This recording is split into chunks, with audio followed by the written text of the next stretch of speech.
So the question is, a parallel plate capacitor was made with two rectangular plates, each with a length L is equal to 3 cm and breadth B is equal to 1 cm.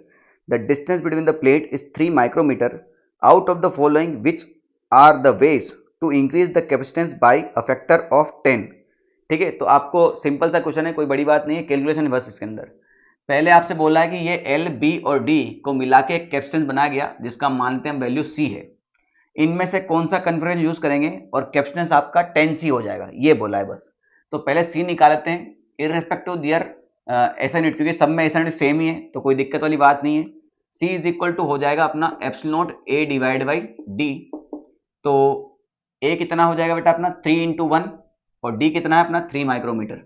तो ये हो जाएगा epsilon 3 divide by 3, खत्म हुआ। तो इसका answer कितना आ गया एप्सिलॉन।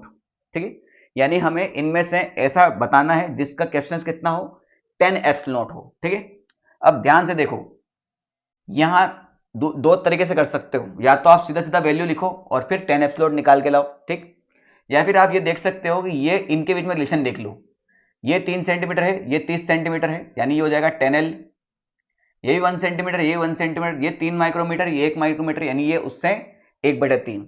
ऐसे भी कर सकते हो, या फिर डायरेक्टली निकाल लो अपन, तो कोई दिक्कत नहीं है।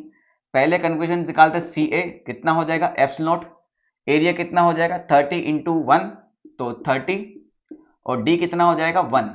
ठीक है, तो ये कितना हो जाएगा 30 एप्सिलॉन। तो 10 गुना चाहिए था भैया, ये तो नहीं आएगा। ठीक है, तो यानी ऑप्शन नंबर A तो खत्म हो गया। इसकी बात करें तो CB कितना हो जाएगा एप्सिलॉन 3 इंटू 1 3 और डिवाइड बाई 30। तो बेटा ये तो एप्सिलॉन डिवाइड बाई 10 आ रहा है, हमें तो डायरेक्ट 10 टाइम्स चाहिए।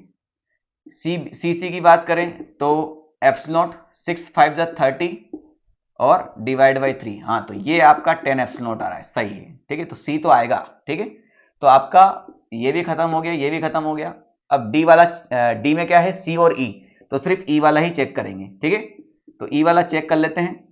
तो एप्सिलॉन 5 2 10 और डिवाइड बाई 1, तो ये भी आपका 10 एप्सिलॉन आ रहा है, यानी ऑप्शन नंबर D सही होगा, ये आपका B भी गलत हो जाएगा। तो C और E ये दो कन्फिगरेशन ऐसे होंगे जिसमें कैपेसिटेंस कितना हो जाएगा आपका 10 टाइम्स हो जाएगा।